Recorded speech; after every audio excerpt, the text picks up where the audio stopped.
Hello and welcome. Today I'm going to show you how to crop the canvas in Krita. This is done by using the crop tool. You can activate it by selecting the crop tool from the toolbar or pressing C on your keyboard. Once the crop tool is active, click and drag anywhere in the canvas to draw a crop box around the area you want to keep. The area inside the box will remain. Everything outside will be removed. You can adjust the handles on the rectangle before applying.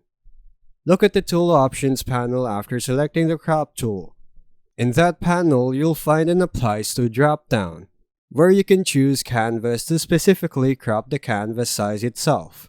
When your crop box is positioned how you like it, press Enter or click the crop button in the tool options docker to confirm. The canvas will resize to match your crop area. And that's how you crop your canvas in Krita. Thanks for watching.